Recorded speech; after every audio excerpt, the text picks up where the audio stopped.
Hi guys, எல்லாரும் எப்படி இருக்கீங்க? இன்னைக்கு நான் செம்ம எக்ஸைட்டடா இருக்கேன். ஏன்னா ஒரு வெறித்தனமான ட்விஸ்ட் இருக்கக்கூடிய ஒரு படம் ஒன்று ரிலீஸ் ஆயிருக்கு. என்ன சொல்றதுனே தெரியல. ரொம்ப நாள் கழிச்சு ஒரு தரமான படம். படம் முழுக்க நம்மள சீட் எஜ்ல உட்கார வச்சு கிளைமேக்ஸ்ல அடிச்சாங்க பாருங்க ஒரு அடி. அப்படி சும்மா வேட வெடுத்து போயிடும். கண்டிப்பா இந்த படத்துடைய கிளைமேக்ஸ் ட்விஸ்ட்டை யாராலும் கெஸ் பண்ணவே முடியாது. அப்படி என்னடா படம் அப்படின்னு சொல்லிட்டு கேட்டீங்கன்னா, இந்த ஒட்டுமொத்த படமும் ஒரு போலீஸ் ஸ்டேஷனுக்குள்ள தான் நடக்குது. பரபரப்பா இயங்கிட்டு இருக்கக்கூடிய ஒரு போலீஸ் ஸ்டேஷன்ல திடீர்னு துப்பாக்கி சுடுற சவுண்ட் கேக்குது. என்ன ஏதுன்னு ஓடி போய் பார்த்தா ஒரு போலீஸ் ஆபீசர் கொலை செய்யப்பட்டிருக்காரு. பட்டப்பகல்ல ஒரு போலீஸ் ஆபீசர், அதுவும் ஒரு போலீஸ் ஸ்டேஷன்லயே வச்சு கொன்னிருக்காங்க. அந்த போலீஸ் ஆபீசரை கொன்னது யார், இந்த கொலையை பண்ண கொலைகாரன் யாருன்னு சொல்லிட்டு கண்டுபிடிக்கிறதுக்காக இந்த படத்துடைய ஹீரோ களத்துல இறங்கும் போது ஒவ்வொரு ட்விஸ்ட் அண்ட் டர்னா வெளியில வரும் பாருங்க. ஒவ்வொரு ட்விஸ்ட்லயும் நம்மள பதட்டப்பட வச்சு சீட்டேஜுக்கு கொண்டு வந்து கடைசியில ஒரு பங்கமான நெஞ்செல்லாம் உரையிற மாதிரியான ஒரு கிளைமேக்ஸோட நமக்கு சொன்ன ஒரு மலையாள படம் தான் ரீசெண்டா ரிலீஸ் ஆன ரெட்டை, அதாவது ட்வின்ஸ். இந்த படத்துடைய தொடக்கத்துல ரெண்டு சின்ன பசங்க கிரிக்கெட் விளையாடிட்டு இருக்கிறது தான் காட்டுறாங்க. ஒருத்தன் பவுலிங் போட்டுட்டு இருக்கான், ஒருத்தன் பேட்டிங் விளையாடிட்டு இருக்கான். இவங்களுக்கு ஃபீல்டிங் பண்றதுக்கு ஆள் கிடையாது. அதுக்கு பதிலா இவங்களுக்கு பால் கொண்டு வந்து கொடுக்கறது யாருன்னு பாத்தீங்கன்னா இவங்க வளர்க்குற நாய் தான். இதுல அண்ணங்காரன் பாலை தூக்கி தூக்கி அடிச்சிட்டு இருக்கான். இதுக்கப்புறம் தூக்கி அடிச்சுனா நீ அவுட், நான் தான் விளையாடுவேன் அப்படின்னு சொல்லிட்டு ரெண்டு பேரும் கியூட்டா சண்டை போட்டுக்கிட்டு இங்க கிரிக்கெட் விளையாடிட்டு இருக்க.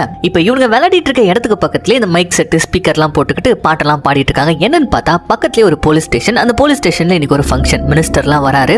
அதுக்கான ப்ரிப்பரேஷன்ஸ் தான் போயிட்டே இருக்குது. ரொம்பவே ஹாப்பனிங்கா இருக்கு அந்த இடமே. அந்த பகுதியில் இருக்கக்கூடிய மக்கள் சில பேர் வந்திருக்காங்க இந்த ஃபங்க்ஷன் அட்டெண்ட் பண்றதுக்கு. அப்புறம் நிறைய பிரஸ் பீப்புள் இருக்காங்க இந்த ஒரு ஃபங்க்ஷனை கவர் பண்றதுக்கு. சோ இந்த போலீஸ் ஸ்டேஷனே ரொம்பவும் பரபரப்பா இருக்க இந்த பக்கம் கிரிக்கெட் விளையாடிட்டு இருக்க இந்த பசங்களை தான் காட்டுறாங்க. இப்ப அண்ணனுக்கு சான்ஸ் கிடைக்குது, அடிக்கிறான் தூக்கி பால நேரா போயிட்டு இப்ப அந்த ஸ்டேஷன்ல தான் விழுது. இப்ப அப்படியே கட் பண்ணி அந்த ஸ்டேஷனுக்குள்ள தான் காட்டுறாங்க. அங்க லாக்அப்ல வந்து பாத்தீங்கன்னா ஒரு அக்யூஸ்ட் இருக்கான். அவன் வந்து கெஞ்சிட்டு இருக்கான், சார் சார் சார் சும்மா 3/4 கிலோ கஞ்சா தானே சார் மாட்டுச்சு, அது என்ன பெரிய கேஸா, காசு வாங்கிட்டு விட்டுருங்க சார் அப்படின்னு சொல்லிட்டே இருக்கும்போது இப்ப அங்க ஒரு போலீஸ் ஆஃபீஸரை காட்டுறாங்க. அவர் திரும்பி எங்களுக்கே கணக்கு சொல்லி கொடுக்குறியா, இன்னும் அதுல 1/4 கிலோ ஆட் பண்ணி 1 கிலோ கஞ்சானா பெரிய கேஸ்ல வைக்கிறாரு உன தூக்கி உள்ள அப்படின்ற மாதிரி சொல்லிட்டு அவங்க கிட்ட இருந்து பறிமுதல் பண்ண அந்த 3/4 கிலோ கஞ்சாவை வந்து எவிடன்ஸ் எல்லாம் வைக்கக்கூடிய ஒரு இடத்துல வைக்க அப்ப ஸ்டேஷனுக்குள்ள இன்னொரு ஒரு போலீஸ் ஆபீசரை காட்டுறாங்க. அவர் எங்கேயும் இப்ப அவசர அவசரமா ஓடுற மாதிரி நமக்கு காட்ட இப்ப இந்த கிரிக்கெட் விளையாடிட்டு இருந்த அந்த பசங்க தான் ஸ்டேஷனுக்குள்ள பால் வந்துடுச்சு, நீ தாண்டா எடுக்கணும், உள்ள போய் இறங்கி எடு அப்படின்ற மாதிரி சொல்லிட்டு ரெண்டு பேரும் மாறி மாறி சண்டை போட்டுக்கிட்டு இப்ப அதுல ஒருத்தன் பால் எடுக்கிறதுக்காக உள்ள இறங்குறான். அப்படி உள்ள இறங்குன அடுத்த செகண்ட் இந்த போலீஸ் ஸ்டேஷனுக்குள்ள நல்லா கவனிக்கணும், போலீஸ் ஸ்டேஷனுக்குள்ளேயே வந்து துப்பாக்கி சுடுற சவுண்ட் கேக்குது. 3 தடவை சுட்டிருக்காங்க.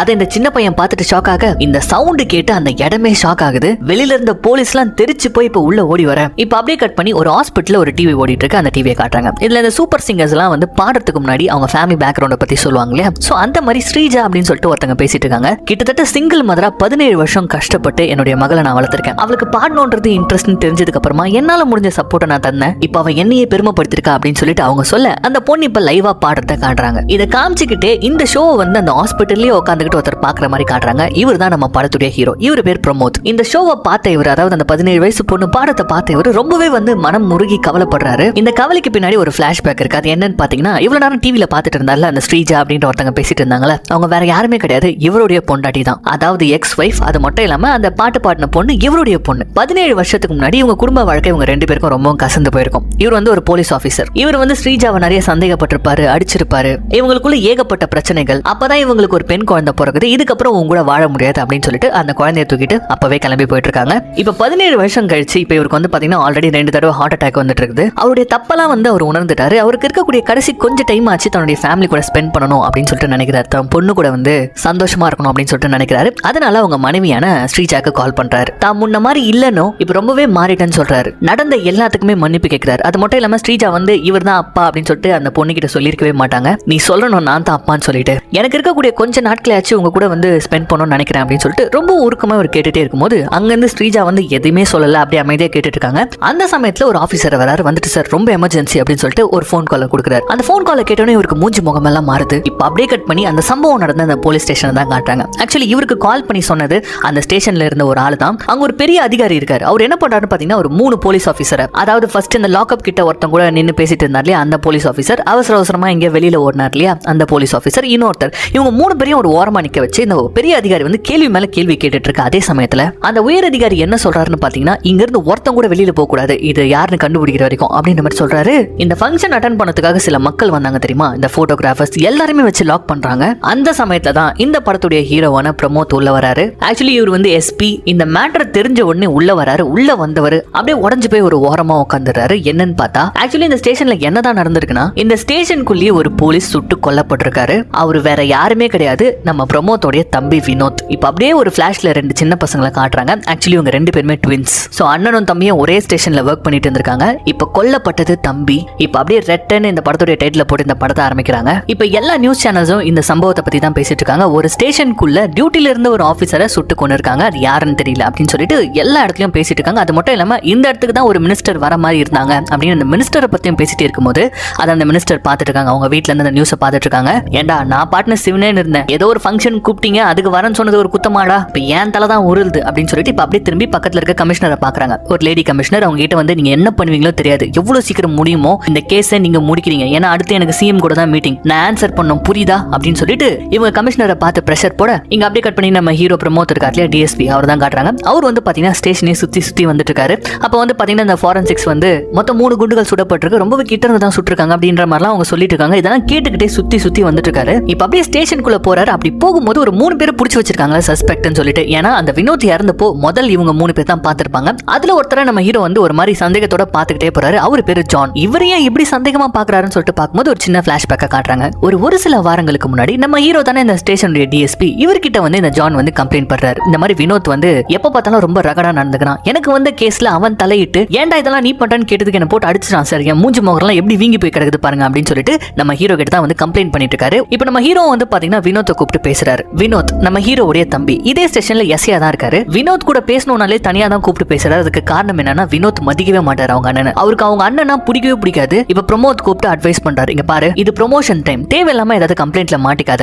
அப்படின்ட்டு தம்பின்ற முறையில் அட்வைஸ் பண்றாரு. ஆனா அவர் என்னதமா சொல்றாரு, நீலாம் எனக்கு அட்வைஸ் பண்றியா, பொண்டாட்டி பிள்ளை கூட வாழ்த்துக்கே வக்கீலாதவனி, நீலாம் என்கிட்ட பேசாத புரியுதா அப்படின்னு சொல்லிட்டு ரகடா பேசிட்டு வெளியில வந்து நான்ப்பா ஜான் கம்ப்ளைண்டா கொடுக்குற வெள்ளவா வச்சுக்கிறேன் அப்படின்னு சொல்லிட்டு ஒரு மிரட்டிட்டு போறாரு. இதுல இருந்து வினோத் வந்து ரொம்ப ரகடான ஆளு, ஒரு ரவுடிசம் பண்ணக்கூடிய ஒரு போலீஸ் ஆபீசர் அப்படின்றது நமக்கு தெரிய வருது. இப்ப அப்படியே கட் பண்ணா கமிஷனருடைய என்ட்ரி அப்படியே உள்ள வரும்போது அந்த 3 சஸ்பெக்ட் தான் பாத்துக்கிட்டே உள்ள வராங்க. வந்து முதல்ல பாடியை பாக்குறாங்க. அந்த ஃபாரன்சிக் டீம் கிட்ட எல்லா டீடைலும் கேட்டுக்கிட்டு உடனே வந்து அந்த துப்பாக்கில யார் கைரேகை இருக்கு இப்பவே செக் பண்ணி சொல்லுங்க அப்படின்னு சொல்லிட்டு திரும்பினா பிரமோத் நிக்கிறாரு. அவரை பார்த்து ஆழ்ந்த இரங்கல் அப்படின்னு சொல்லிட்டு இப்ப இன்வெஸ்டிகேஷன் ஆரம்பிக்கிறாங்க. ஒரு பக்கம் இறந்து போனது பிரமோதுடைய தம்பி, இன்னொரு பக்கம் அவர் வந்து டிஎஸ்பி. சோ இந்த இன்வெஸ்டிகேஷன்ல அவரும் இருக்காரு. இப்ப முதல் சஸ்பெக்டான ஜானை கூப்பிட்டு தான் விசாரிக்கிறாங்க. இந்த சம்பவம் நடந்தப்போ நீங்க என்ன பண்ணிட்டு இருந்தீங்க அப்படின்னு கேக்குறாங்க. இப்ப ஜான் சொல்ல ஆரம்பிக்கிறாரு. அந்த சமயத்துல இவர் வந்து பாத்தீங்கன்னா அந்த கஞ்சா அக்யூஸ்ட் கூட பேசிட்டு இருந்தார் இல்லையா, சோ அவங்க கிட்ட இருந்து பறிமுதல் பண்ண அந்த கஞ்சாவை வந்து எவிடன்ஸ் ஷெல்ஃப்ல வச்சுட்டு போன்ல அவருடைய வைஃப் கிட்ட பேசிக்கிட்டே வந்துட்டு இருக்காரு. அப்படி வரும்போது வினோத்தை பாத்துருக்காரு. அவர் பாட்டுக்கிட்டு ஒரு மாதிரி உட்காந்துட்டு இருக்க, இவனுக்கு எனக்கு வந்து ஆகவே ஆகாது அப்படின்னு சொல்லிட்டு தனியா வந்து யாருக்குமே தெரியாம சரக்கு அடிச்சிருக்காரு. அந்த சமயத்துல தான் ஃபயரிங் சவுண்ட் கேட்க இவர் ஓடி வந்து பார்த்ததா சொல்லும் போது அப்படியே கட் பண்ணி 2வது சஸ்பெக்டான இன்னொரு போலீஸ் ஆபீசர் அந்த சந்தீப்பை கூப்பிடுறாங்க. முதல்ல நீங்க பார்த்த விஷயத்த சொல்லுங்கன்னு போது நான் அந்த இடத்துக்கு சவுண்ட் கேட்டு வந்த மேடம், அப்ப வந்த உடனே அங்க ஜான் சாரும் தினேஷ் சாரும் தான் இருந்தாங்க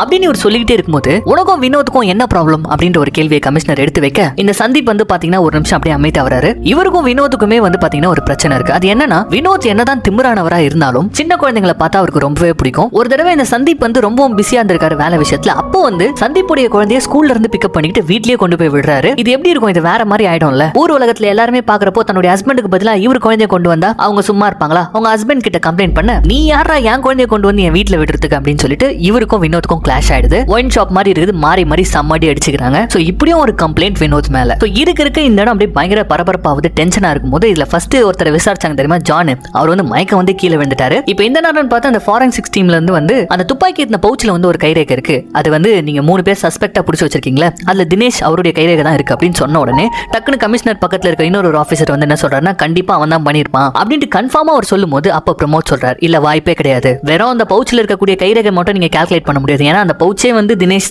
தான், அவனுடைய கன்னு தான், அவனுடைய பவுச்ல அவன் கைரேகை இல்லாம வேற ஒருத்தருடைய கைரேகை எப்படி எதிர்பார்க்க முடியும் அப்படின்னு ஒரு கேள்வி கேட்க இப்ப தினேஷே கூப்பிட்டு விசாரிக்கிறாங்க. இப்ப தினேஷ் கிட்ட கேட்கப்படுற முதல் கேள்வி என்னன்னா உன்னுடைய கண்ணால தான் அவர் கொல்லப்பட்டிருக்காரு, உண்மையை சொல்லு ஏன் பண்ண அப்படின்னு கேள்விக்கும் போது இவர் டென்ஷன் ஆகிறார். தினேஷ் சார் எனக்கு கேஸை ஏன் பக்கம் திருப்பி விட்டலான்னு பாக்குறீங்களா, அவசரமா பாத்ரூம் வந்தது அந்த கண்ணை டேபிள் மேல வச்சுட்டு பாத்துக்கோங்கன்னு சொல்லிட்டு போனேன், நீ ஏன்டா கண்ணு கீழே வச்ச, கண்ணு உன் பொறுப்பு தெரியாத அவனுக்கு போது சார் நான் சென்ட்ரி தானே, கண்ணு ஸ்டேஷன்லயே தானே இருக்கும், வீட்டுக்கு போகும்போது இங்க தானே வச்சுட்டு போறேன், அதுல என்ன சார் தப்பு இருக்கு அப்படின்னு சொல்லிட்டு கொஞ்சம் திமிரா பேசும்போது கமிஷனர் கண்ணா பின்னு திட்டுறாங்க. கேட்கிற கேள்விக்கு மட்டும் ஆன்சர் பண்ணு, உனக்கும் வினோத்துக்கும் என்ன பிரச்சனை அப்படின்னு சொல்லிட்டு கேட்கும்போது இந்த வினோத் எல்லார்கிட்டயும் பிரச்சனை பண்ணி வச்சிருப்பார் போல இருக்கு. இப்ப இவர் சைடுல இருக்கக்கூடிய ஒரு பிளாஷ்பேக்க சொல்றாரு. இந்த போலீஸ்காரங்களாம் வழக்கமா போகக்கூடிய ஒரு லாட்ஜ், அதுல ஒரு நாள் இந்த தினேஷ் வந்து பாத்தீங்கன்னா அவங்க ஃப்ரெண்ட்ஸ் கூட ஜாலியா ஃபன் பண்ணிட்டு இருந்திருக்காரு. அப்ப அந்த லாட்ஜை சேர்ந்த ஒரு நபர் வந்துட்டு சார் கொஞ்சம் வாங்கலாம், கீழே வந்து வினோத் சார் பயங்கரமா குடிச்சிருக்காரு, எல்லா காசையும் வச்சு தோத்துட்டாரு, இப்ப ஒரு பைக்கை வச்சு விளையாடிட்டு இருக்காரு, யார் சொன்னாலும் கேட்க மாட்டாரு, கொஞ்சம் வாங்க சார் சரின்னு சொல்லிட்டு தினேஷ் போறாரு. சார் சார் போதும் சார் வாங்க சார் போலாம் அப்படின்னு சொல்லிட்டு ஒரு கூடும்போது நீ யாரு, என் பைக்கு என் ஆட்டம், யாரா நீ எனக்கு அட்வைஸ் பண்றது அப்படின்னு சொல்லிட்டு நம்ம தினேஷே கேட்டிருக்காரு. இதுக்கு மேல தினேஷ் எதுவுமே பேசல. ஆபீஸ்ல. ஏன்னா இவர் எப்பவுமே இப்படிதான் முருகினே இருப்பார் போல இருக்கு. அங்க சீட் ஆடுறவங்களும் வந்து பாத்தீங்கன்னா சார் இந்த போலீஸ் எல்லாம் ஸ்டேஷன்ல வச்சுக்கோங்க, இங்க காசு இருந்தா மட்டும் விளையாடுங்க அப்படின்னு சொல்லிட்டு இவரை மொக்க பண்ணி விட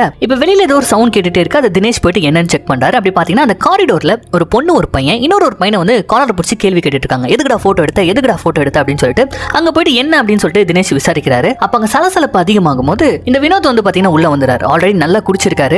என்னடா பிரச்சனை அப்படின்னு சொல்லிட்டு கேட்கும்போது அந்த பொண்ணு கூட இருக்க பையன் வந்து பயங்கரமா எகிரிட்டு இருக்கான். ஏன்னா இந்த பொண்ணு கூப்பிட்டு நீங்க வந்திருக்கான் போல இருக்கு, இன்னொருத்த வந்து போட்டோ எடுத்துட்டான். இந்த மாதிரி இவன் போட்டோ எடுத்துட்டான் அப்படின்னு சொல்லிட்டு எகிரிட்டு இருக்கும்போது அந்த போட்டோ எடுத்த பையன் என்ன சொல்றானா, இந்த பொண்ணுக்கு 18 வயசு கூட ஆகல சார், இங்க வந்து சரக்கச்சின்னு இருக்கு சார், அதான் சார் போட்டோ எடுத்தான் அப்படின்ற மாதிரி சொல்ல இவர் வேற குடிச்சிட்டு இருக்காரா. அந்த பொண்ணை பார்த்து ரொம்ப அசிங்கமா திட்டிடுறாரு. ஒரு பேட் வேர்ட். அந்த பொண்ணுக்கு கோவம் வந்து அந்த பொண்ணு வந்து பதிலுக்கு திட்டிட அந்த பொண்ணையும் அடிச்சிடுறாரு. அந்த கூட இருந்த அந்த பையனை எட்டி ஒன்று விட்டுறாரு. கரெக்டா இந்த சமயத்துல தான் தினேஷ் வந்து தட்டுறாரு. சார் சார் வேணாம் சார், நீங்க குடிச்சிட்டு இருக்கீங்க, சொன்னா கேளுங்கன்னு சொல்லிட்டு அவர் பிடிச்சி இழுத்துட்டு போகும்போது இந்த பொண்ணு கோவப்பட்டு என்ன பண்றான்னு பாத்தீங்கன்னா ஒரு பீர் பாட்டில் எடுத்து வினோத் அடிக்க போறா பாருங்க. அப்ப கரெக்டா வினோத் குஞ்சிறாரு. அந்த போட்டோ எடுத்த பையன் தலையில பாட்டில் வந்து செதறிடுது. இத பார்த்தோன்னா வினோத்துக்கு வருதே பாருங்க ஒரு கோவம். அந்த பொண்ணை பார்த்து ஒரு முறைக்க இப்ப இங்க தினேஷை காட்டுறாங்க. தினேஷ் வந்து அடிப்பட்ட பையனை வந்து அவங்க ஃப்ரெண்ட்ஸ் கூட ஜீப்ல தூக்கி போட்டுக்கிட்டு ஹாஸ்பிட்டல் கூட்டு போயிட்டு இருக்கும்போது டே ஒரு நிமிஷம் வண்டி நிறுத்துங்கடா, அங்க அந்த வினோத்தை விட்டு வந்துட்டோம்டா, அவன் சரியான சைக்கோடா, அங்க வேற அந்த பொண்ணு வேற இருக்காடா அப்படின்னு சொல்லிட்டு தினேஷ் வந்து பாதியிலே இறங்கிக்கிறாரு. இப்ப நேரா லாஜிக் வந்து செக் பண்ணா அந்த பையன் அப்பவே அந்த பொண்ணை விட்டு ஓட்டான் சார். அப்ப அந்த பொண்ணு எவ்வளவோ சொன்னோம் சார், அவர் கேட்கவே இல்லை சார், அந்த பொண்ணை இட்டு ரூம்குள்ள போயிட்டார் சார் அப்படின்னு சொன்ன உடனே தினேஷ் போயிட்டு கதவை தட்டுறாரு. சார் வேணாம் சார், சொன்னா கேளுங்க சார், அவ பாக்கிறதுக்கு வேற ஸ்டேட் பொண்ணு மாதிரி தெரியுதா, பிரச்சனை சார், சொன்னா கேளுங்க சார் சொல்லிட்டு தட்டுன்னு தட்டுறாரு. ஆனா ஒரு பிரோஜனமும் இல்ல. ஒரு 10 நிமிஷம் கழிச்சு வேர்த்து விறுவிறுத்து எல்லாத்தையும் முடிச்சுட்டு அப்படியே வெளில வராரு. அந்த பொண்ணை ரேப் பண்ணிட்டு இருக்காரு. இப்ப அப்படியே கட் பண்ணி இங்க காட்டுறாங்க. இந்த கமிஷனருக்கு சம கோவம் வருது. இப்படி ஒரு விஷயம் நடந்திருக்குது, இது ஏன் வெளியில வரல அப்படின்னு சொல்லிட்டு ஷாக்கிங்கா கேட்கும்போது இல்ல மேடம், அதை கம்ப்ளைண்டா ரெஜிஸ்டர் பண்ணிக்கிட்டு நான் அடுத்த நாள் போனேன், எவிடன்ஸ்னு ஒண்ணு வேணும் இல்லையா மேடம், அந்த பொண்ணும் பையனும் வேற ஸ்டேட்,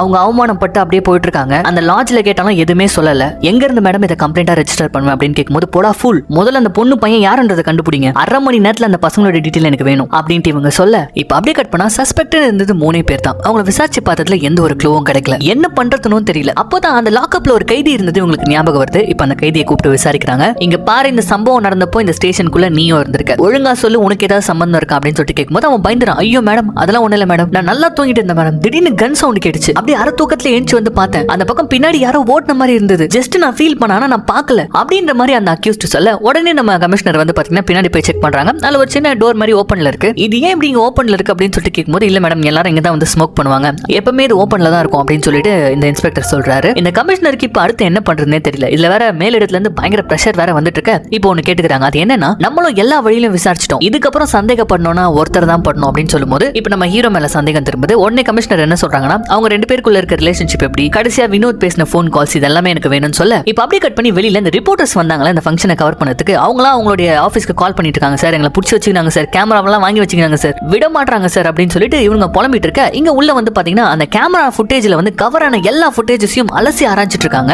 அடுத்து என்னடா நடக்கும்னு யோசிச்சுட்டே இருக்கும்போது அப்பதான் கமிஷனர் வந்து இன்ஸ்பெக்டரை கூப்பிடுறாங்க. நம்ம ஹீரோவுடைய பர்சனல் கேஸ் ஏதோ இந்த ஸ்டேஷன்ல வந்து ஹேண்டில் பண்ணிருக்காங்க, அது என்னன்னு சொல்லிட்டு கேட்கும்போது 17 வருஷத்துக்கு முன்னாடி பிரமோதோட ஒய்ஃப் வந்து அவரை விட்டுட்டு போயிட்டு இருப்பாங்க குழந்தைய தூக்கிட்டு. அவங்க அப்படி போனதுக்கு அப்புறமா நம்ம ஹீரோ வந்து ஒரு கம்ப்ளைண்ட் ரைஸ் பண்ணிருப்பாரு. ரொம்ப நாளா தேடிட்டு இருந்திருப்பாங்க. ஒரு சில வருடங்கள் கழிச்சு அவங்க இருந்த இடம் தெரிஞ்சிருக்கும். அவங்கள தேடிக்கிட்டு இந்த இன்ஸ்பெக்டர் அதுக்கப்புறம் ஒரு உமன் பிசி கூடவே வந்து வினோதம் போயிருப்பாரு. அவங்கள கண்டுபிடிச்சு பேசும்போது இது வந்து நான் எடுத்த முடிவு, அவரை விட்டு பிரிஞ்சு வரணும்னு நினைச்சா இங்க நான் நல்லா தான் வாழ்ந்துட்டு இருக்கேன், என்ன டிஸ்டர்ப் பண்ணாதீங்க தேவையில்லாம அப்படின்னு சொல்லிட்டு சொல்லும்போது ஐயோ மேடம், கம்ப்ளைண்ட் அது கிடையாது, உங்க உயிருக்கு ஏதாவது ஆபத்து வந்துடுச்சா, நீங்க சேஃபா தான் இருக்கீங்களான்றது தான் கம்ப்ளைண்ட், உங்க புருஷன் கூட சேர்த்து வைக்கிறதெல்லாம் கிடையாது, நீங்க உயிரோட இருக்கீங்கன்றது தெரிஞ்சு போச்சு, ரொம்பவும் சேஃபா இருக்கீங்க தெரிஞ்சு போச்சு, அவ்வளவுதான் இந்த கேஸ் முடிஞ்சிருச்சு அப்படின்னு சொல்லிட்டு அவங்க அங்கிருந்து கிளம்பி இருப்பாங்க. அவங்க அங்கிருந்து வரும்போது வினோத் வந்து ஒரே நிமிஷம் சார் நான் வந்துடுறேன் அப்படின்னு சொல்லிட்டு சொல்லியிருப்பாரு. என்ன பண்றாருன்னு பாத்தீங்கன்னா என்னதான் அண்ணன் கூட பயங்கரமான சண்டை இருந்தாலும் அவங்க அண்ணி அவங்களுடைய குழந்தைய பார்த்திருப்பாரு, அதாவது அவங்க அண்ணனுடைய குழந்தைய பார்த்திருப்பாரு. இவருக்கு தான் குழந்தைனா ரொம்ப பிடிக்குமே, அதனால ரொம்ப ஆசையா போயிட்டு பாசத்தை பாத்தீங்களா சில டாய்ஸ் எல்லாம் வாங்கி போயிட்டு அப்படி வைப்பாரு. அப்படி வைக்கும் போது அந்த குழந்தை ரொம்ப அழகா ஒரு ஹாய் சொல்லும். அந்த சீனை இப்ப நமக்கு காட்ட இங்க மறுபடியும் இன்ஸ்பெக்டர் சொல்றாரு, சோ இதுதான் நடந்தது, அதுதான் மேடம் அந்த கேஸ். இந்த வினோத்தும் பிரமோத்தும் வந்து எனக்கு கிட்டத்தட்ட 20 வருஷமா தெரியும், இவங்க 2 பேருமே எப்பவுமே இப்படிதான் அடிச்சுப்பானுங்க மாறி மாறி, மத்தபடி நம்ம நினைக்கிற மாதிரி ஏதோ ஒரு கதை நான் நினைக்கிறேன், என்னோட இன்ஸ்டிடியூஷன் சொல்லுது மேடம் அப்படின்னு சொல்லிட்டு இப்ப சொல்ல இப்ப இந்த கதையில இன்னும் கொஞ்சம் விறுவிறுப்பு கூட்டத்துக்காக ஒரு புது கேரக்டர் உள்ள வராங்க. இவங்க பேர் தான் மாலினி. யாருன்னு தெரியுதா, நம்ம அஞ்சலி. மாலினிக்கும் வினோத்துக்கும் என்ன சம்பந்தம் அப்படின்னு பாத்தீங்கன்னா மாலினி வந்து வினோத்துடைய மனைவி கிடையாது, ஆனா வினோத் கூட தான் வாழ்ந்துட்டு இருந்திருப்பாங்க. இப்ப அவங்களை கூப்பிட்டு விசாரிக்கிறாங்க, வினோத்துடைய கொலையில உங்களுக்கு வேற யார் மேலேயாச்சும் சந்தேகம் இருக்கா அப்படின்னு சொல்லிட்டு ஒரு கேள்வி கேட்கும்போது அப்படியே திரும்பி மாலினி வந்து நம்ம பிரமோதை தான் பாக்குறாங்க, அதாவது நம்ம ஹீரோவை பாக்குறாங்க. அவங்க அப்படி பார்த்த உடனே கமிஷனர் வந்து சார் நீ கொஞ்சம் வெளில இருங்க சார் அப்படின்னு சொல்லிட்டு நம்ம ஹீரோவை அந்த இடத்தை விட்டு வெளியில அனுப்ப இப்ப நம்ம ஹீரோவும் வெளியில வராரு. வெளில வந்து அவங்க தம்பியோட பாடி எடுத்துட்டு போறாங்க. அப்படியே கண் கலங்கி இப்ப நிக்கிறாரு. நம்ம ஹீரோ என்னவோ தன்னுடைய தம்பி மேல அளவுக்கு அதிகமான பாசம் வச்சிருக்காரு, ஆனா அவங்க தம்பி அப்படி கிடையவே கிடையாது. அவங்க அண்ணன் மேல அப்படி ஒரு வெறுப்பு. அந்த வெறுப்புக்கு காரணம் என்ன அப்படின்னு சொல்லிட்டு நம்ம யோசிக்கும் போது இவங்க சின்ன வயசு பிளாஷ்பேக்கை நம்ம ஹீரோ இப்ப நினைச்சு பாக்குறாரு. வினோத் பிரமோத்னு சொல்லிட்டு ட்வின்ஸ், அண்ணன் தம்பிங்க. சின்ன வயசுல என்னவோ ரொம்பவும் பாசமா ஒன்னா இருந்திருக்காங்க. அப்படி ஒரு நாள் வழக்கமா இவங்க விளையாடிட்டே இருக்கும்போது திடீர்னு ஒருத்தர் ஓடி வந்து, டேய் வாங்கடா உங்க அம்மாவை போட்டு உங்க அப்பா அடிச்சிட்டு இருக்காரா அப்படின்னு சொல்ல இவங்க ரெண்டு பேரும் விறுவிறுன்னு ஓடி வீட்டுக்கு வராங்க. வந்து பார்த்தா அவங்க அப்பா சம்மடி அடிச்சிட்டு இருக்காரு அவங்க அம்மாவை. அவங்க அப்பாவும் ஒரு போலீஸ் தான், ஒரு பயங்கரமா குடிப்பாரு, மனைவியை சந்தேகப்படுவாரு, எப்ப பார்த்தாலும் போட்டு அடிச்சிட்டு இருப்பாரு. அன்னைக்குன்னு பார்த்து பிரச்சனை ரொம்ப பெருசாகி அவர் ஒர்க் பண்ற அதே ஸ்டேஷன்ல அது கம்ப்ளைண்டா போக அந்த ஸ்டேஷன்லயுமே போயிட்டு அவங்க மனைவியை போட்டு சம்மடி அடிச்சிட்டு இருக்காரு. இதெல்லாம் பார்த்தா அந்த டைம்ல இந்த இன்ஸ்பெக்டர் என்ன பண்றாருன்னா நம்ம ஹீரோவுடைய அப்பாவை பயங்கரமா வார்ன் பண்றாரு. இதே மாதிரி நீ பண்ணிட்டு இருந்தீங்கன்னா உன்னை வேலையை விட்டு தூக்கிடுவேன். ஏமா உங்களுக்கு இவன் கூட வாழ பிடிக்கலன்னா பிரிஞ்சு போக வேண்டியது தானே. நான் சொல்றதை யோசிச்சு பாருங்க, இவனை விட்டு நீங்க பிரிஞ்சு போங்க. டே இதுக்கப்புறம் இந்த பொண்ணுக்கும் உனக்கும் சம்பந்தம் கிடையாது. இந்த ரெண்டு குழந்தைங்க வளர்ற வரைக்கும் நீ தான் வந்து பணம் கொடுத்து சப்போர்ட் பண்ணணும் அப்படின்ற மாதிரி சொல்லும்போது நம்ம ஹீரோவுடைய அப்பா என்ன சொல்றான்னா, நான் எதுக்கு பணம் தரணும், அவ வேணா என்ன விட்டுட்டு போட்டோம், என்னாலாம் பணம் தர முடியாது, அதுக்கு பதிலா அவ ஒருத்தனை வச்சுக்கிட்டோம் நான் ஒருத்தனை வச்சுக்கிறேன் அப்படின்னு சொல்லி வாடா வினோத் அப்படின்னு சொல்லிட்டு தம்பி வினோத்தை தரன்னு புடிச்சு எடுத்துட்டு போயிடுறாரு. அவ்வளவுதான், வினோத் வந்து அண்ணனையும் பிரிய முடியாம அம்மாவையும் பிரிய முடியாம கதறான். ஆனா அந்த ஆள் எடுத்தது தான் முடிவு, வினோத்தை பிரிச்சு கூட்டு போயிடுறாரு. பாவம் வினோத் வந்து பாத்தீங்கன்னா அம்மாவையும் அண்ணனையும் பார்க்காம ரொம்ப கஷ்டப்படுறான். நாளுக்கு நாள் அவங்க அப்பாவுடைய அட்டூழியம் அதிகமாயிட்டே இருக்கு. ஒரு கட்டத்துல அவர் வீட்டுல வேலை செஞ்சுட்டு இருந்த ஒரு சின்ன பொண்ணு கிட்ட அவர் தப்பா நடந்துக்க முயற்சிக்க அந்த பொண்ணு எப்படியோ இவர்கிட்ட இருந்து தப்பிச்சு ஓடி போக இவரும் விரட்டிட்டு போறாரு. இப்ப அந்த சமயத்துல தான் வினோத் ஒண்ணு யோசிக்கிறான், இதுக்கப்புறமா நம்ம இவர் கூட இருக்கவே கூடாது, நம்ம அம்மா கிட்டே ஓடிடலாம்னு சொல்லிட்டு தான் அம்மாவையும் அண்ணனையும் தேடி ஓடுறான். ஆனா அங்க போய் பார்த்ததுக்கு அப்புறமா தான் தெரியுது தன்னுடைய அம்மா அவனுடைய அண்ணனை கூப்பிட்டுக்கிட்டு தன்னை விட்டுட்டு போயிட்டாங்கன்னு சொல்லிட்டு அந்த இடத்துல ரொம்ப மனசு உடைஞ்சு போறான் வினோத். ஊர்ல இருக்க பசங்க எல்லாருமே ஒண்ணு சேர்ந்துக்கிட்டு உங்க அம்மா உன்னை விட்டுட்டு போயிட்டாங்களா, உன்னுடைய வேர்த் எல்லாம் அவ்வளவுதான்டா, போடா அனாதை பையலே அப்படின்னு சொல்லிட்டு பயங்கரமா வந்து அவனை கலாய்க்க அந்த ஒரு விஷயம் அவனுடைய ஆள் மனசுல பயங்கரமா பாதிப்படைய வைக்குது. சரி பரவாயில்ல, இப்ப நரகமாவே இருந்தாலும் நம்ம வாழ்ந்துதான் ஆகணும்னு சொல்லிட்டு மறுபடியும் அவங்க அப்பா வீட்டுக்கே வந்து பார்த்தா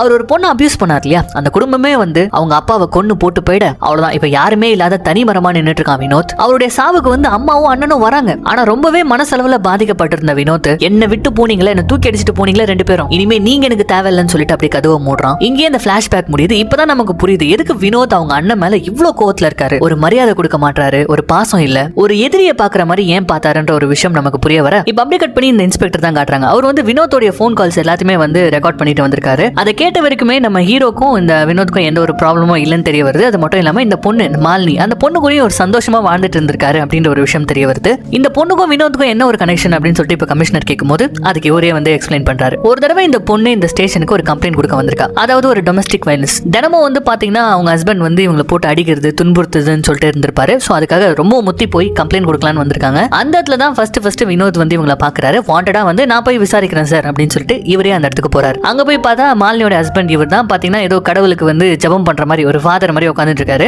வெளி உலகத்துக்கு தான் இந்த மாதிரி, ஆனா உள்ளுக்குள்ள அவன் சரியான சைக்கோ போல இருக்கு. இப்போ நம்ம வினோத் போயிட்டு விசாரிக்கிறாரு. அவன் எதுவுமே பண்ணாத மாதிரி இப்ப பயங்கரமா ஆக்ட் பண்றான். இந்த பொண்ணு பாவம் புள்ள பூச்சி மாதிரி நின்னுட்டு இருக்குது. அதுக்கு காரணம் என்னன்னு பாத்தீங்கன்னா அந்த பொண்ணுக்குன்னு சொல்லிக்கிறதுக்கு உறவு யாருமே கிடையாது. அது நம்ம வினோத்துக்கு நல்லாவே தெரியுது. அதனால வந்து கூப்பிட்டு வார்ன் பண்றாரு, உன் மூஞ்ச பார்த்தாலே தெரியுது நீ என்ன பண்ணுவேன்னு சொல்லிட்டு. இதுக்கப்புறம் அந்த பொண்ணு மேல நீ கை வச்ச உன்னை நான் ரெண்டா பிரிச்சு போட்டுருவேன் புரியுதா அப்படின்னு மாதிரி சொல்லிட்டு அவனை வார்ன் பண்ணிட்டு போறதுக்கு முன்னாடி மாலினி கிட்ட வந்து பாத்தீங்கன்னா இவருடைய போன் நம்பர் கொடுக்குறாரு. ஏதாவது பிரச்சனைனா எனக்கு கால் பண்ணுமா, நானே வந்து பாக்குறேன் அப்படின்னு சொல்லிட்டு அந்த இடத்த விட்டும் கிளம்பிடுறாங்க. அப்படி பாதி வழியில ஸ்டேஷனுக்கு போயிட்டே இருக்கும்போது மாலினி கிட்ட இருந்து கால் வருது. பயங்கரமா கதறாங்க, சீக்கிரம் வாங்க சார் நடிக்கிறான் அப்படின்னு சொல்லிட்டு இவரும் வண்டியை திருப்பிட்டு போய் பார்த்தா அவன் முழு மிருகமா மாறி இருக்கான். அங்க இருக்க அக்கம் பக்கத்து வீட்டுக்காரங்க எல்லாம் என்ன சொல்றாங்க, அவன் சைக்கோ சார், அவனை புடிச்சு முதல்ல ஜெயில போடுங்க சார் அப்படின்னு சொல்ல நம்ம வினோத் உள்ள போய் பாக்குறாரு. பார்த்தா உள்ள மாலினி வந்து கதறிட்டு இருக்காங்க. அவன் கையெல்லாம் ஒரே ரத்தமா இருக்கு. இவன் அருவா வச்சுக்கிட்டு வாடா வா அப்படின்னு சொல்லிட்டு பைத்தியம் முடிச்ச மாதிரி பண்ண அவ்வளவுதான் வினோத் போட்டு பொழந்து எடுத்துறாரு. அவனை ஜெயிலையும் புடிச்சு போட்டுறாங்க. இந்த ஒரு இடத்துல வினோத்துக்கு வந்து பாத்தீங்கன்னா ஆல்ரெடி அந்த பொண்ணு ரொம்பவும் பிடிச்சிருக்கு. இப்போ ஹாஸ்பிட்டலுக்கு போயிட்டு மீட் பண்ணலாம்னு சொல்லிட்டு போறாரு. அங்க போய் பார்த்தா தன்னந்தனியா உட்காந்துட்டு இருக்காங்க. ஏன்னா இவங்களுக்கு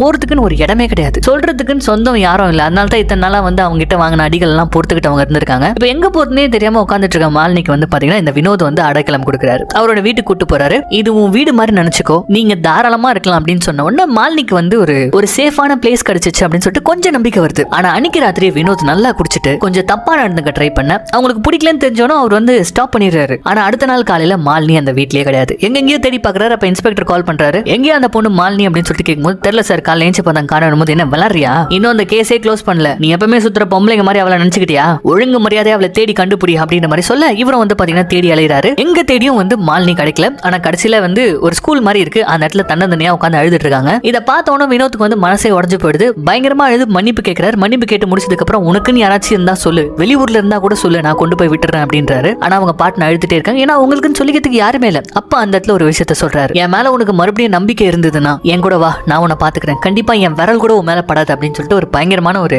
ப்ராமிஸ் ஒன்னு கொடுக்குறாரு. இந்த பொண்ணு வந்து பாத்தீங்கன்னா வீட்டுல தங்குறாங்க. இதுக்கப்புறம் வந்து பாத்தீங்கன்னா நம்ம வினோத்துடைய வாழ்க்கையே மாறுது. பயங்கரமான கெட்டவன், நிறைய குடிப்பாரு, பயங்கரமான பெண்கள் பழக்கம். இப்ப அதெல்லாம் இல்லாம இந்த பொண்ணு மேல ஒரு காதல் வருது. இந்த பொண்ணுக்கு ஏகப்பட்ட விஷயங்கள் கொடுக்குறாரு. அந்த பொண்ணு இழந்த நிறைய விஷயங்களை கொடுக்குறாரு. இந்த மாதிரி வெள்ளை படம் எல்லாம் போடாத, கலர் கலரா புடவை போடு, உனக்கு அந்த ஸ்கூல்ல வேலை செய்யணும்னு ஆசை இல்ல, உன்னை டீச்சரா வேலைக்கு சேர்த்து விடுறேன் அப்படின்ட்டு மாலினியை ரொம்ப நல்லாவே பாத்துக்கிறாரு. ஒரு ஃப்ரெண்ட்லியான ஒரு லைஃபை வந்து இவங்க ரெண்டு பேரும் வாழ்ந்துட்டு இருக்காங்க. இதெல்லாம் வந்து ஒரு மவுண்டேஜ் சாங்லயே காட்டுறாங்க. அப்பதான் வந்து பாத்தீங்கன்னா அந்த ஸ்கூலுக்கு, இவங்க ஒர்க் பண்ற ஸ்கூலுக்கு வந்து ஒரு சீஃப் கெஸ்ட் வராரு. அது வேற யாருமே கிடையாது, நம்ம பிரமோத். அப்ப அவர் ஏதோ ஸ்பீச் கொடுத்துட்டு இருக்காரு, இதை கேட்டுட்டு இருக்காங்க மாலினி. அப்ப சடனா உள்ள வந்த வினோத் வந்து பாத்தீங்கன்னா தர நம்ம மாலினியை பிடிச்சி வெளில எடுத்துட்டு வந்துறாரு. வந்த உடனே சொல்றாரு, அவனை பத்தி நான் சொல்லியிருக்கேன்ல, அவனுக்கும் எனக்கும் இருக்கக்கூடிய உறவை நான் சொல்லியிருக்கேன்ல, அப்புறம் என்ன அவன் பேசுறதெல்லாம் நீ கேட்டுட்டு இருக்க அப்படின்னு சொல்லிட்டு பயங்கரமா கோச்சிக்கிட்டு அந்த இடத்த விட்டு போக, அன்னைக்கு ராத்திரியே வினோத் வந்து பாத்தீங்கன்னா பயங்கரமா குடிச்சிட்டு மனசை விட்டு பேசுறாரு. நான் இது வரைக்கும் மிருகம் மாதிரி இருந்தேன், எனக்கு ஏகப்பட்ட பொண்ணுங்க பழக்கம் இருக்கு, ஆனா ஒரு பொண்ணையும் நான் என் வீட்டுக்கு கூப்பிட்டது கிடையாது. எனக்கு நீ என் வாழ்க்கையில வந்து எல்லாமே மாறி போச்சு, என் முகத்துல சிரிப்பா நானே பார்த்தேன், ஆனா இப்ப இதெல்லாம் வச்சு யோசிச்சு பார்க்கும்போது நான் எவ்வளவு கேவலமானவனா இருந்திருக்கலாம் அப்படின்னு சொல்லிட்டு பயங்கரமா குடிச்சிட்டு அழுக. இந்த இடத்துல மாலினிக்கு வந்து பாத்தீங்கன்னா வினோத்தை பிடிக்க ஆரம்பிச்சிடுது. இப்ப அப்படியே இந்த பிளாஷ்பேக்கை கட் பண்ணி ஸ்டேஷன்ல தான் காட்டுறாங்க.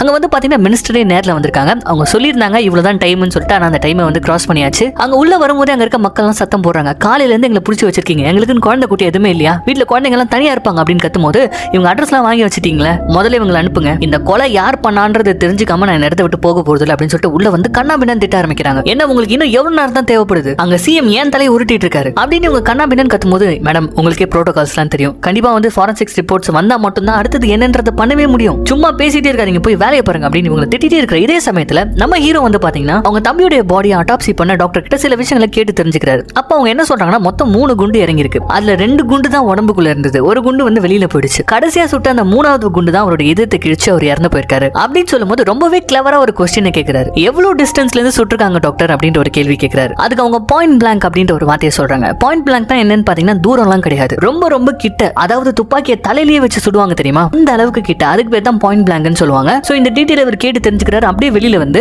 வினோத் கடைசியா பேசின கால் எல்லாம் நான் கேட்கணும் அப்படின்னு சொல்லிட்டு அவங்களோட டெக்னிக்கல் டீமுக்கு கால் பண்றாரு. அப்பதான் அங்க இருக்கிற ஒரு இவருக்கு ஒரு விஷயத்தை சொல்றாரு, சார் இதை வந்து தயவு செஞ்சு வெளில சொல்லிக்காதீங்க, ஆல்ரெடி வந்து உங்க டீம்ல இருந்து அதை வாங்கிட்டு போயிட்டாங்க, கூடவே உங்களுடைய கால்ஸையும் வாங்கிட்டு போனாங்க, எனக்கு என்னவோ அவங்க உங்க மேல சந்தேகப்படுறாங்கன்னு தோணுது சார் அப்படின்ற மாதிரி அவர் சொல்ல, அவ்வளவுதான் நம்ம ஹீரோக்கு சமக்கம் வந்துட்டு நேரா ஸ்டேஷனுக்கு தான் போயிட்டு இருக்காரு. அங்க வந்து கமிஷனர் வந்து இன்ஸ்பெக்டரை பார்த்து ஒரு கேள்வி கேட்கறாங்க. சரி ஓகே, இந்த வினோத் வந்து அந்த மாலினியோட ஹஸ்பண்ட ஜெயில புடிச்சு போட்டார்ல, ஒருவேளை அவன் கொண்டிருப்பானா அப்படின்னு சொல்லிட்டு கேட்டே இருக்கும்போது, இல்ல மேடம் அவன் ஒரு பைத்தியம் மேடம், இப்போ ஒரு பைத்தியக்கார ஹாஸ்பிட்டல்ல தான் இருக்கான், அதை நான் செக் பண்ணிட்டு நீ ஒரு பேசிட்டே இருக்கும்போது சம வேகமா வந்த ஹீரோ உங்ககிட்ட கொஞ்சம் தனியா பேசலாமா அப்படின்னு சொல்லிட்டு உள்ள போயிட்டு பயங்கரமா கத்துறாரு. இங்க பாருங்க மேடம், நீங்க என்னையே சந்தேகப்படுறது வந்து சரிப்பட்டு வராது, ஏன் இப்படி பண்றீங்க அப்படின்னு சொல்லிட்டு கேட்கும்போது பக்கத்துல இன்ஸ்பெக்டரும் இருக்காரு. சார் உங்களை பத்தியும் உங்க தம்பியை பத்தியும் எல்லாருக்கும் தெரியும் சார், இது சாதாரண சந்தேகம் தானே சார் போது இவர் இனிமே கோவப்பட்டு, என்னையா தெரியும் உனக்கு, அவன் என்ன ஒரு எதிரியாவே பாத்துக்கிட்டோம், ஆனா அவன் என்னுடைய தம்பி, என் தம்பியை கொன்னவன் எவன்றதை கண்டுபிடிக்கிறதுல எனக்கும் ஒரு பங்கு இருக்கு, எனக்கும் அது தெரிஞ்சாகணும் madam, if you don't mind நான் உனக்கு கேட்கட்டுமா அப்படின்னு சொல்லிட்டு கேட்கிறாரு.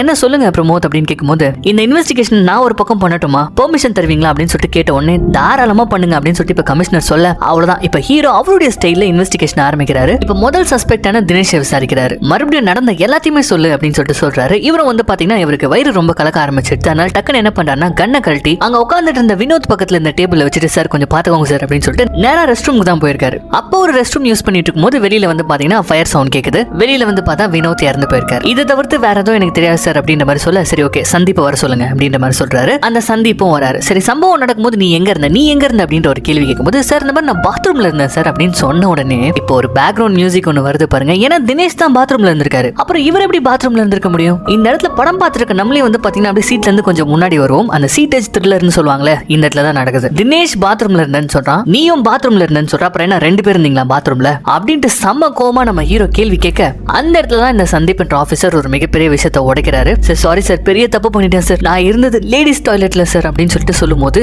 நம்ம ஹீரோக்கு மட்டும் இல்ல நமக்கே ஷாக் ஆயிடும். என்னன்னு பார்த்தா இதே ஸ்டேஷன்ல ஒரு பிசி இருப்பாங்க, அவரு கூட ஏதோ ஒரு கிச்கா முச்காம் பண்ணிட்டு இருந்திருக்காரு இவரு. உடனே போயிட்டு நம்ம ஹீரோ கன்ஃபார்ம் பண்றாரு. அந்த லேடியும் வந்து, சார் மன்னிச்சுக்கோங்க சார், எனக்கு புள்ள குட்டிலாம் இருக்கு சார், தயவு செஞ்சு இந்த விஷயத்தை வெளில சொல்லாதீங்க சார் அப்படின்னு சொல்லும்போது தெளிவா புரிய வருது. சந்தீப்பும் வந்து கொலை நடக்கும்போது அவர் அந்த ஸ்பாட்ல இல்லைன்னு சொல்லிட்டு, என்னத்தல்ல இப்படி சப்புன்னு முடிஞ்சிச்சு அப்படின்ற மாதிரி தான் இருக்கும். ஆனா நம்ம ஹீரோக்கு தேவைப்படுறதுலாம் க்ளூ தான், கண்ட கருமம் கிடையாது, போய் தொலைங்கடா அப்படின்னு சொல்லிட்டு மறுபடியும் இன்வெஸ்டிகேஷனை கண்டினியூ பண்றாரு. நேரா போறாரு, ஜான் கிட்ட போறாரு. அவரு கால்ல மயங்கினவர் தான், இன்னுமே பெட்ல தான் இருக்காரு. சார் சத்தியமா இதுக்கு உனக்கும் சம்பந்தம் இல்ல சார், உங்களுக்கே தெரியும் சார் என்ன பத்தி அப்படின்னு சொல்லும்போது நம்ம ஹீரோவால வந்து ஃபீல் பண்ண முடியுது, கண்டிப்பா இவனா இருக்காது அப்படின்னு சொல்லிட்டு. ஆனா அவருக்கு ஆன்சர் கிடைக்கல, கொலைகாரன் யாருன்னு கண்டுபிடிக்க முடியல.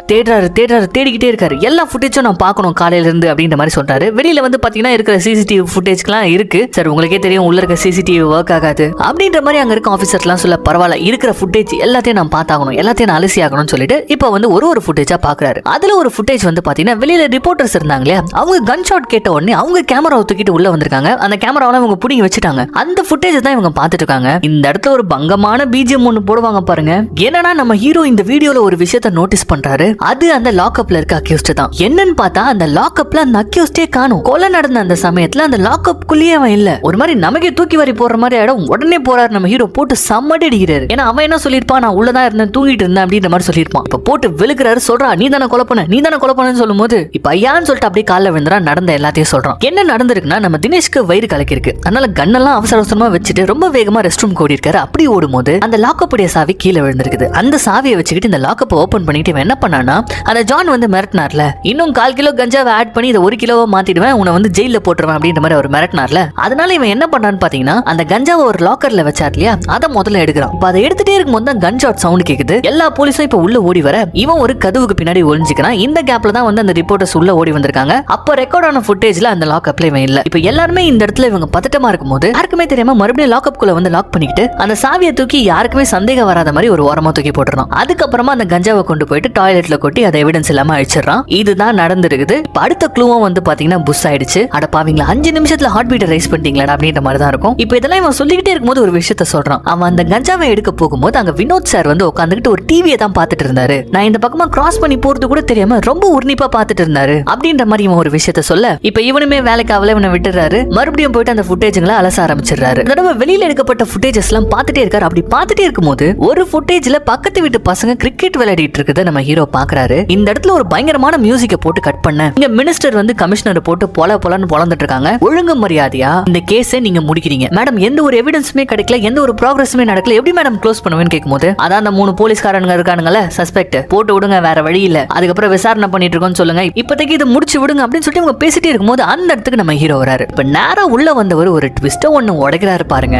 மேடம் இங்க நடந்தது கொலையே கிடையாது, இது ஒரு தற்கொலை அப்படின்னு சொல்லிட்டு சொல்றாரு. இதை கேட்ட எல்லாருமே ஷாக் ஆகுறாங்க. ஆனா மினிஸ்டர் கண்ணா பின்னான்னு திட்டுறாங்க. என்ன விளையாடுறியா, இதை போய் வெளில சொன்னா யாராச்சும் நம்புவாங்களா, எப்படியா சொல்ற நீ அப்படின்னு சொல்லும்போது இப்ப நம்ம ஹீரோ வந்து எக்ஸ்பிளைன் பண்றாரு. மேடம் இதுல முதல் விஷயம், வினோத்துடைய உடம்புல 3 புல்லட் இறங்கி இருக்கு, அதுவுமே ஒரே இடத்துல. இன்கேஸ் வேற ஒரு நபர் சுட்டு இருந்தா அந்த இடத்துல கண்டிப்பா ஸ்ட்ரகிள் இருந்திருக்கும். 2வது 3வது புல்லட் வேற வேற இடங்கள்ல பட்டிருக்கும். ஆனா 3மே ஒரே இடத்துல தான் பட்டிருக்குது. அது மட்டும் இல்லாம it was a point blank, அதாவது ரொம்ப கிட்டக்க இருந்துகிட்டு அவரே சுட்டுக்கிட்டு இருந்திருக்காரு அப்படின்னு சொல்ல, இதை கேட்ட நம்ம மினிஸ்டருக்கு இன்னுமே கோவம் வந்துடுது. சூசைட் பண்ணிக்கிறவன் எதுக்கு 3 தடவை சுட்டுன்னு சாவறான், முதல் புல்லட்ல உயிர் போயிருக்காதா அப்படின்னு சொல்லிட்டு கொஞ்சம் தெளிவான ஒரு கேள்வி கேட்க, இல்ல மேம் அதெல்லாம் படத்துல தான் நடக்கும், இங்கேயே இதுக்கு முன்னாடி நிறைய கேசஸ்லாம் இருக்கு, அது சுட்டுக்கிறவங்களோட உயிர் போறத பொறுத்து தான் இருக்கு, 7 புல்லட்லாம் சுட்டுக்கிட்டு சூசைட் பண்ணிட்டு இறந்து போயிருக்காங்க மேம், அது கேஸ் ஸ்டடிஸ் இருக்கு அப்படின்ட்டு இப்ப கமிஷனர் சொல்ல, சும்மா நீயா ஏதாவது அசியூம் பண்ணிட்டு வளராத, இது வெளியில சொன்னா காரி துப்பாங்க அப்படின்னு சொல்லும்போது, இல்ல மேடம் ஐ விட்னஸே இருக்கு அப்படின்னு சொல்லிட்டு நம்ம ஹீரோ இன்னொரு ட்விஸ்ட சொல்றாரு பாருங்க.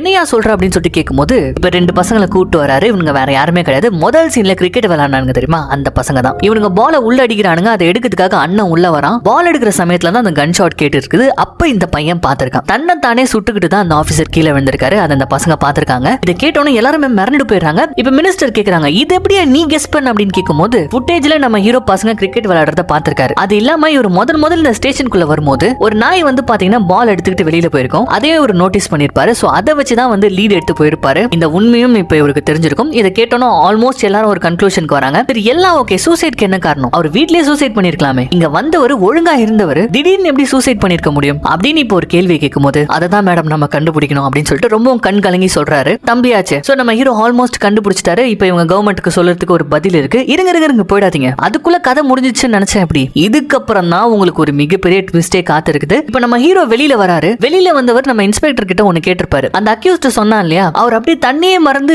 அந்த டிவில ஏதோ ஒன்னு பாத்துட்டு இருந்தாரு அப்படின்னு சொல்லிட்டு, அந்த சமயத்துல டிவில என்ன ஓடிட்டு இருந்தது அப்படின்னு கேட்டிருக்காரு. இப்ப அந்த சமயத்துல என்ன டிவில ஓடிட்டு இருந்தது அப்படின்ற ஒரு விஷயத்தை எடுத்துட்டு வந்து காட்டுறாங்க பாருங்க. ஆக்சுவலி அங்க என்ன ஓடிட்டு இருந்திருக்குன்னு பாத்தீங்கன்னா, நம்ம ஹீரோ முதல் சீன்ல ஹாஸ்பிட்டல்ல இருந்து பார்த்தார்ல, தன்னுடைய மனைவி அவங்க பொண்ணை வளர்த்து கஷ்டப்பட்டு பெரியாளாக்கி ஒரு சிங்கிங் காம்படிஷன்ல பாட வச்சிருப்பாங்க. அவங்க பொண்ணு பாடிருப்பா. அதை நம்ம ஹீரோ பார்த்தார் இல்லையா, அதே வீடியோவை தான் இங்க வினோத் பாக்குறாரு. வழக்கம் போலதான் சந்தோஷமா பேசிக்கிட்டு நிறைய பேரை கலாச்சிக்கிட்டு அப்படி ரொம்ப ஜாலியா இருக்கிற நபர் இப்ப வந்து டிவில தன்னுடைய அண்ணி வந்து பேசிட்டு இருக்கிறத பாக்குறாரு. இவருமே அவங்க அண்ணியை பார்த்து 10 வருஷத்துக்கு மேல ஆகுது, இந்த மாதிரி என் பொண்ணை வந்து நான் ரொம்ப நல்லா வளர்த்திருக்கேன், என் பொண்ணு இப்ப பாட போறா அப்படின்னு சொல்லிட்டு அந்த பொண்ணு பாடுறத காட்டுறாங்க. இந்த வினோத்துக்கு உடம்பெல்லாம் உதற ஆரம்பிக்குது பாருங்க. அப்படியே கண்ணெல்லாம் கலங்க ஆரம்பிக்குது. இந்த ஷோல பாடிட்டு இருக்க பொண்ணு, அதாவது வினோத்துடைய சொந்த அண்ணனுடைய பொண்ணு, அது வேற யாருமே இல்ல, அந்த லாட்ஜ்ல ஒரு பொண்ணை ஒரு ரேப் பண்ணார் தெரியுமா, அந்த பொண்ணு தான். இந்த ஒரு விஷயத்தை நமக்கு பார்க்கும்போது எப்படி இருக்கும்னு யோசிச்சு பாருங்க. இப்ப புரிஞ்சிருக்கும்னு நினைக்கிறேன் உங்களுக்கு ஏன் இந்த படத்தை அப்படி ஹைப் பண்ண அப்படின்னு சொல்லிட்டு. மனுஷன் உடஞ்சு போயிறாரு, எப்பேற்பட்ட ஒரு பாவத்தை பண்ணிருக்காரு. அப்படியே அவருக்கு கண் முன்னாடி வந்து நிக்கிறது என்னன்னா, அவங்க அண்ணிய போயிட்டு மீட் பண்ணும்போது அந்த குழந்தைக்கு ஆசையா அண்ணனுடைய குழந்தைன்னு சொல்லிட்டு சில டாய்ஸ் எல்லாம் வாங்கி கொடுத்திருப்பாரு. அப்ப அந்த பொண்ணு கியூட்டா கையை காட்டியிருக்கும். அந்த பொண்ணையா நம்ம இப்படி பண்ணிட்டோம் அப்படின்னு சொல்லிட்டு அந்த இடத்துல தான் நம்ம ஆளு டிசைட் பண்ணிருக்காரு, ஒரு கொடூரமான பாவிடா நீ, இதுக்கப்புறம் நீ உயிரோடவே இருக்க கூடாது அப்படின்னு சொல்லிட்டு கன் எடுத்து சூசைடும் பண்ணிட்டு இருந்திருக்காரு. இப்ப இந்த காட்சியை அப்படியே கட் பண்ணி நம்ம ஹீரோ கண் கலங்க இதை பார்த்துட்டு அப்படியே கையெல்லாம் உதறிக்கிட்டு தினேஷ் கிட்ட நேரா வந்து, அன்னைக்கு லாட்ஜ்ல ஒரு பொண்ணை பார்த்தேன்னு சொன்னல, அது இந்த பொண்ணான்னு பார்த்து சொல்லு அப்படின்னு சொல்லும் போது ஒரு நிமிஷம் அப்படியே பேக்ரவுண்ட்ல ஹார்ட் பீட் சவுண்ட் கேட்கும் பாருங்க. ஆமா சார் இதே பொண்ணு தான் சார் அப்படின்னு அவர் சொல்ல, அவ்வளவுதான். இவருக்கு எப்படி இருக்கும்னு யோசிச்சு பாருங்க இந்த ஒரு நியூஸ். இவருடைய மனசு எப்படி சுக்கல் சுக்கலா உடைஞ்சிருக்கும்னு யோசிச்சு பாருங்க. அவ்வளவுதான். அப்படியே அந்த இடத்த விட்டு கிளம்புறாரு. வலி தாங்க முடியல. அப்படியே அவருடைய வீட்டுக்கு வந்து அப்படி உட்காராரு பாருங்க. அந்த சமயம் அவருக்கு ஒரு போன் கால் வருது. வேற யார்கிட்டயும் கிடையாது, பிரிஞ்சு போனா அவங்க மனைவி கிட்ட இருந்து. அவங்க என்ன தெரியுமா சொல்றாங்க, நம்ம பிரிஞ்சிருந்தது போதும்னு நினைக்கிறேன், என்னுடைய பொண்ணுக்கு அவருடைய அப்பாவுடைய முகத்தை பாக்குறதுக்கான நேரம் வந்துருச்சு அப்படின்னு சொல்லும் போது, பொய்யால விதிய பாத்தீங்களா, இந்த வார்த்தையை தான் இவர் கேட்டாரு, என்னுடைய பொண்ணுக்கு என்னுடைய முகத்தை காட்டணும் அப்படின்னு சொல்லிட்டு. இப்ப அப்படியே கண்ணாடி முன்னாடி போய் நின்னா இவங்க ரெண்டு பேர் தான் ட்வின்ஸ் ஆச்சு. கண்ணாடியில தெரியுதுனோ வினோத்துடைய முகம் தான். அந்த பொண்ணு மட்டும் இந்த முகத்தை பார்த்தா என்ன நடக்கும்னு கொஞ்சம் யோசிச்சு பாருங்களேன். தன்னுடைய ஆசை அப்பாவுடைய முகத்தை அந்த பொண்ணு பார்க்கணும்னு நினைச்சா அங்க தெரிய போறது என்னவோ அவளை ரேப் பண்ணவனுடைய முகம் தான். இதை யோசிக்கும் போது மனுஷனுக்கு என்ன வலி இருக்கும்னு யோசிச்சு பாருங்க. அடுத்த செகண்ட் ஒரு விஷயத்த சொல்றாரு, வேண்டாம் அவ வாழ்க்கையில என் முகத்தை பாத்துறவே கூடாது, அவளுக்கு எதுவுமே தெரியக்கூடாது. அவரால் பேச முடியல, அழுதுகிட்டே சொல்றாரு, நீயுமே இதுக்கப்புறம் எனக்கு கால் பண்ணாத அப்படின்னு சொல்லிட்டு அந்த போன் அப்படி உடைச்சு போட பாருங்க. அங்க போடுறாங்க டைரக்டரோட பேரை, ரோஹித் எம்ஜி கிருஷ்ணன் சொல்லிட்டு. மனுஷன் சும்மா செதுக்கிட்டார்ல, சும்மா மிரட்டி விட்டுட்டாரு. வேற லெவல் படம். கண்டிப்பா இந்த படத்தை மிஸ் பண்ணிடாதீங்க, நீங்க பாருங்க, நெட்ஃபிளிக்ஸ்ல இருக்கு. ஒரு ட்விஸ்டே உடைச்சிட்டானா இதுக்கப்புறம் நாங்க எங்க இருந்து பாக்குறது அப்படின்னு மட்டும் நினைக்காதீங்க. உங்க ஃபேமிலியில இருக்கிறவங்களுக்கு இந்த படத்தை போட்டு காட்டுங்க. உங்களுக்கு எப்படி நான் இந்த கதையை சொல்லி உங்களை மெர்சல் ஆக்கணும், அதே மாதிரி அவங்களுக்கு நீங்க இந்த கதையை சொல்லும் போது அவங்க மெர்சல் ஆவாங்க பாருங்க. அப்ப புரியும் உங்களுக்கு என்னோட சந்தோஷம் என்னன்றது. சோ இந்த கதை எப்படி இருந்தது, எந்த ஒரு ஸ்பார்க்கும் மிஸ் ஆகாம நான் சொன்னா இது எல்லாத்தையுமே கமெண்ட்ல சொல்லுங்க.